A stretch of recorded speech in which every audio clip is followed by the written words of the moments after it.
هاي محل كاردينال.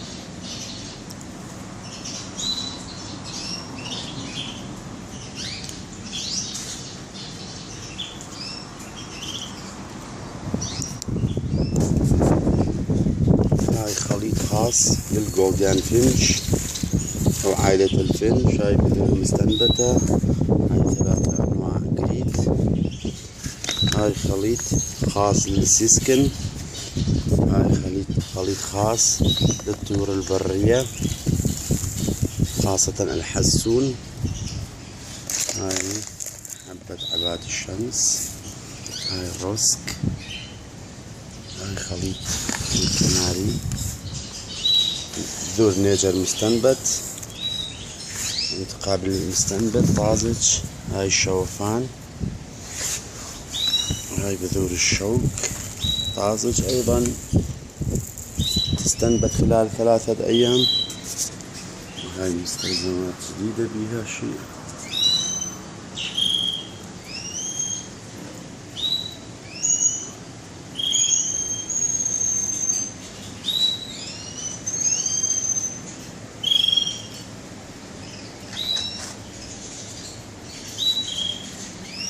هاي نماذج. هاي خاص للعش قابل للغسل أيضا.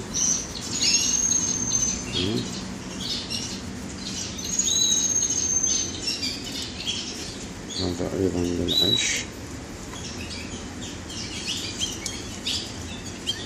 هاي المأكليات نفسها. وهاي مأكلية 400 جرام. وهاي توضع من أجل الطيور لا تحتاج مع بعض. هاي موجودة هنا المأكلية. هاي النادي. هنا أيضا بذور. هاي نشار الخشب خاص لأرضية القفص معالج. هاي خليط خاص للببغاوات نوعية ممتازة. وهاي خليط خاص للغندور كوكتيل. هاي الحمام. هاي ايضا رز. وهاي بذور اللفت. هاي جولد اوف بليزر. وهاي النادي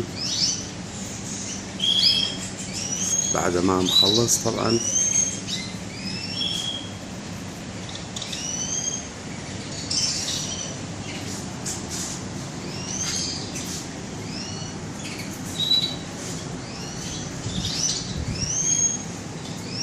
وشكرا.